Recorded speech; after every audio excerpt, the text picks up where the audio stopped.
the incidents in our life, as you recalling, please relive how you cognized and responded to those incidents.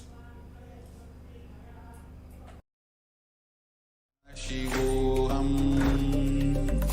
Om Nithyananda Paramashivoham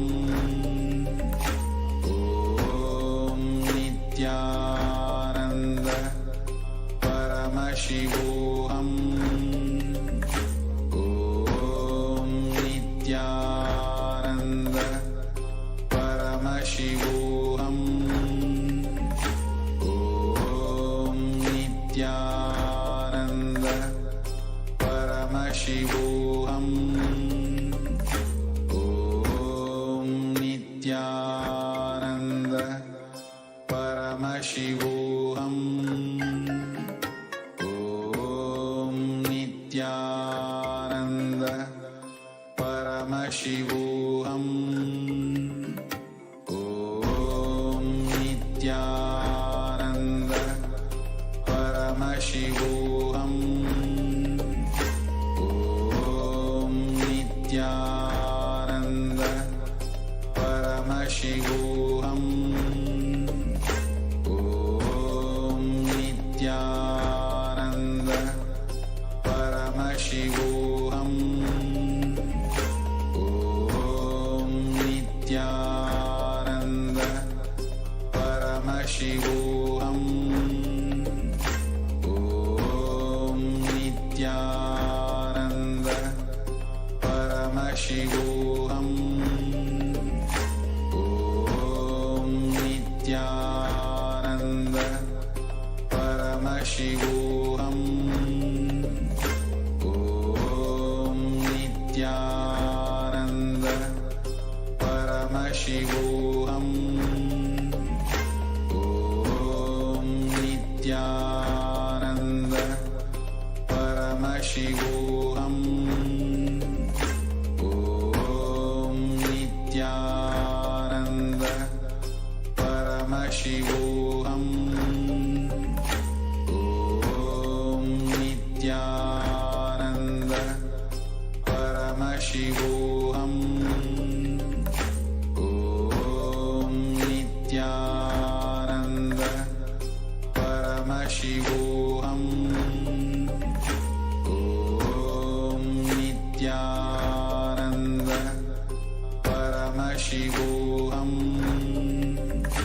Om Nithyananda Paramashivoham Om Nithyananda Paramashivoham Om Nithyananda Paramashivoham Om Nithyananda Paramashivoham Om Nithyananda Paramashivoham Om Nithyananda.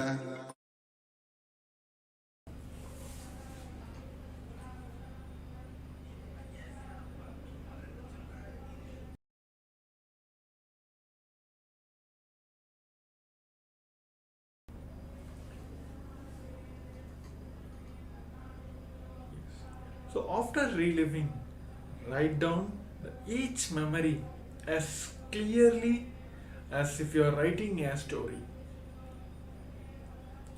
Whatever the incidents you remembered and relived, please write down each memory as clearly as if you are writing a story.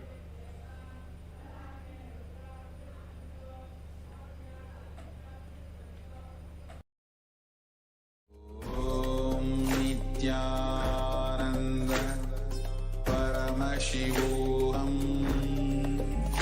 Om Nithyananda Paramashivoham